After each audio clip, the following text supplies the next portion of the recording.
এখন বাজে 10টা 22। আমার স্নান কমপ্লিট। এখন ছাদে যাই, জামা কাপড়গুলো মেলে আসি। মেলে আসার পরে পুজোটা দিয়ে পান্তা ভাত আছে, একটু কিছু ভাজাভাজি করে তারপর পান্তা ভাত খাবো, তারপরে দুপুরে রান্না বসাবো।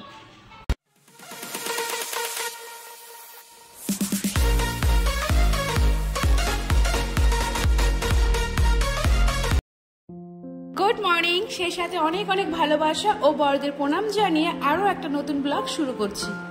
আশা করছি ঈশ্বরের কৃপায় তোমরা যে যেখানে আছো ভালো আছো ও সুস্থ আছো, আর আমরাও বেশ ভালো আছি। তাহলে চলো দেখতে থাকো আর আমার সঙ্গে চলো। আর যদি ভালো লাগে তাহলে তোমাদের কি কাজ? একটাই কাজ, আমার চ্যানেলটিকে সাবস্ক্রাইব করো, সেই সাথে লাইক কমেন্ট শেয়ার করো, আর কমেন্ট করতে একদম ভুলো না।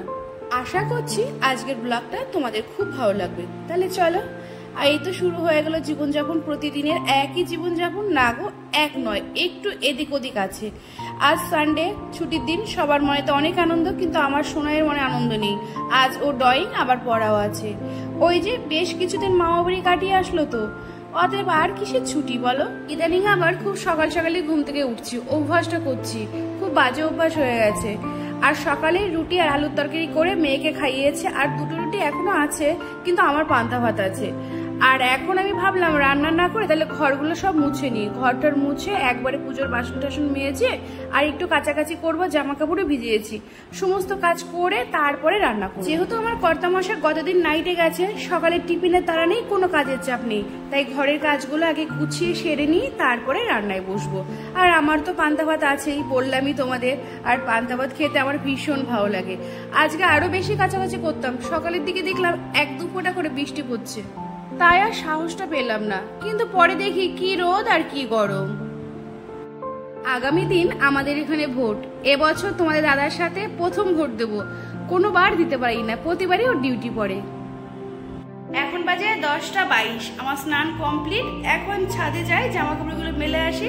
মেলে আসার পরে পুজোটা দিয়ে পান্তা ভাত আছে, একটু কিছু ভাজাভাজি করে তারপর পান্তা ভাত খাবো, তারপরে দুপুরে রান্না বসাবো। ওই যে একটু আগে সকালে বলেছিলাম বৃষ্টি পড়ছে, কোথায় বৃষ্টি? এখন রোদে গরমে ছাদে টিকতে পারছি না, তাড়াতাড়ি জামা কাপড়গুলো মেলে দিই। খিদেও পেয়ে গেছে গো, অনেকটাই তো বেলা হলো, মেয়েটাও আবার আসার সময় হয়ে আসলো। সকাল থেকে একটু মাকে ফোন করতে পারিনি, এমনকি তোমাদের দাদাকেও ফোন করতে পারিনি। গতদিন রাত্রে মেয়ে অনেক রাত পর্যন্ত পড়াশোনা করলো, আর ফোন করলাম না। তাই সকালে একটু ওর সাথে কথা না বলে না ভালো লাগে না, সেই সাথে মাকেও ফোন করব। গতদিন ভাই মেয়ে দেখতে গেছিল, ওর বিয়ের দেখাশোনা চলছে, কি হলো না হলো ঠিক করে জানতেই পারলাম না এখনো। কি বলো তো, একটা জিনিস আমি দেখেছি, সকাল সকালে ঘুম থেকে উঠলে না সংসারে অনেক কাজ হয়ে যায়, ওই বেলায় অনেকটা ফাঁকা সময় পাই, আর ওই ফাঁকা সময় আমি একটু ভিডিও করতে পারি। আরে বস, আমরা তো সংসার করে তারপরে তো ভিডিও করি বলো, তাই বলছি পরিশ্রম তো আমরাও করি, তাহলে কি আমার ভিডিওটা ভালো লাগে না? আর ভালো লাগলেও বা কই শেয়ার করো না কেন? একটু তোমরা তো একটু শেয়ার করো, একটু সুযোগ করে দাও অন্যের কাছে পৌঁছানোর। যাই হোক, পুজোটা দেওয়াও কমপ্লিট হয়ে গেলে এবার যাই তুলসী মাতাকে একটু জল দিয়ে আসি। আর এই দেখো আমার তুলসী তলা এখনো হয়নি, কোনো রকম টপে একটু একটা গাছ লাগিয়ে পুজো দিচ্ছি। আর এক গাদা টাইলস কাজ করার পরে মানে পড়ে আছে, সেইগুলো বসিয়েই পুজোটা দিই। একসাথে 3 তলায় ঘর করবো, ঠাকুর ঘর, তখন তুলসী মন্দির করবো। সকাল থেকে কাজ করতে করতে আর ভিডিও শুট করতে করতে কখন সময় পার হয়ে যায় কিচ্ছুই টের পাই না। এখন একটু নিজেকে টাইম দিই, একটু লোটাসের ক্রিম ইউজ করি, ডেটা একটু ইউজ করি, আর রাতে একটু নাইটটা করি, তাছাড়া অন্য কিছু ব্যবহার করি না। আর এই এখন মানে ক্রিমটা লাগানোর পরে একটু সিঁদুর নেব, ব্যাস সিঁদুর টিঁদুর নিয়ে সোজা রান্না করে। ভীষণ খিদে পেয়েছে। কি জানো তো, আমি তো সরাসরি ভয়েস দিতে পারি, কিন্তু দিতে গেলে আমি নিজে একটু নার্ভাস হয়ে যাই। আর তাছাড়া কি বলতো, ওই পরে না বসে বসে যখন সাউন্ডটা অ্যাড করি, মানে ভয়েসটা দিই যখন, তখন আমার খুব ভালো লাগে। তখন না আমার আর নিজেকে একলা মনে হয় না, মনে হচ্ছে আমি তোমাদের সাথেই কথা বলছি। যেহেতু আমি একা খাবো তাই খুব কম তেলে ভাজলাম। আর এই আলু চিপসগুলো আমি বাড়ি গেছিলাম তখন বেলা কাকিমা মাকে দিয়েছিল, মা আবার আমাকে দিয়েছে কটা। পটলটা ঢেকে ভাজি। এখন বাজে ঠিক 11টা 5। খিদে তো প্রচুর লেগেছে। আর এই যে আমার রেডি, এই যে একটু আগে তো দেখালাম আলুর চিপস, এই কি বলছি, আলুর চিপস আর পটল ভাজা, সেই সাথে আছে শুকনো লঙ্কা, পেঁয়াজ আর পান্তা ভাত। গরমে আমার খেতে ভালোই লাগে, কিন্তু দুঃখের বিষয় কি বলতো, আমি যেদিনই পান্তা ভাতের ব্যবস্থা করি সেই দিনই বৃষ্টি হয়। আজকেও ওয়েদারটা মেঘলা মেঘলা, কিন্তু তবু গরম আছে, অসুবিধা নেই। তাড়াতাড়ি এবার খেয়ে তাড়াতাড়ি রান্না করবো। কেননা আজকে কুচিনা সার্ভিসিং এ আসবে, আর আগামী দিন এখানে ভোটও আছে, তাই সার্ভিসিংটা করবে, তাই তাড়াতাড়ি খেয়ে এখন বসার একটু সময় নেই, গুপ করে খেয়ে আবার রান্নায় বসবো।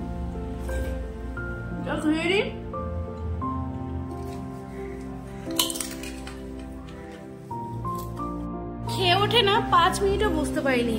আমার যে খেয়ে উঠে না হুটোপাটা করে কাজ করতে খুব কষ্ট হয়, কিন্তু কি করব, করতেই হবে। 12:30টার দিকে মেয়েটাকে পড়াতে আসবে, আর কিছুক্ষণের মধ্যে মেয়ে চলেও আসবে।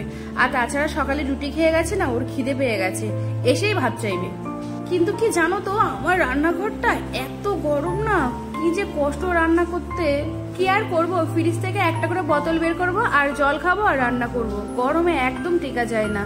হলো সংসারের একবেলার যুদ্ধ কমপ্লিট হলো, মেয়েকে খাইয়ে পড়তে বসিয়ে দিয়েছি, আর এখন বাজে 2:15 মতো। দাদাটা এই মাত্র আসলো, আর উনি তো ওনার কাজ শুরু করে দিয়েছে। আর চলো আমি আমার কাজটাও শুরু করে দিয়েছি। আর এই যে পাইপটা দেখছো, এই পাইপটা এবার এক্সট্রা লাগাবো। গতবার যখন লাগাতে এসেছিল তখন ছিল না, তাই আমি আবার বলেই দিয়েছিলাম নেক্সট টাইম যখন আসবেন তখন নিয়ে আসবেন। আর এই পাইপটার জন্য আমাকে 750 টাকা পেমেন্ট করতে হবে। তাছাড়া কিন্তু সার্ভিসিংটা পুরো। এখন তো বেশ খেতে পেয়ে গেছে, কিন্তু এই দাদার কাজটা কমপ্লিট না হলে তো খেতে পাচ্ছি না। আর এই মাত্র তোমাদের দাদাও আসলো, ও স্নান টান করবে, তারপরে একসাথে খেতে বসবো। আগে এই কাজটা কমপ্লিট হোক, তারপরেই খেতে বসবো। ভালোই হলো বুঝলে, তোমাদের দাদা যেহেতু চলে আসলো, টাকাটা ওর কাছ থেকে যাবে, নাহলে আমার কাছ থেকে গেলে না সেই টাকাটা আমার ব্যাগে আর ঢুকতো না। তাহলে বন্ধুরা দেখলেই তো একটা বেলা কি করে কাটাই, কষ্ট আমিও করি গো। তাই প্লিজ ভিডিওটা দেখো, আর শেয়ার করতে আর কমেন্ট করতে একদম ভুলে যেও না। তাহলে আজকের মতো গল্পটা এখানেই শেষ করছি, আর একদিন আরো নতুন নতুন অনেক গল্প হবে। তাহলে আজকের মতো আসছি, তাহলে ভালো থেকো, সুস্থ থেকো, সাবধানে চলাফেরা করো।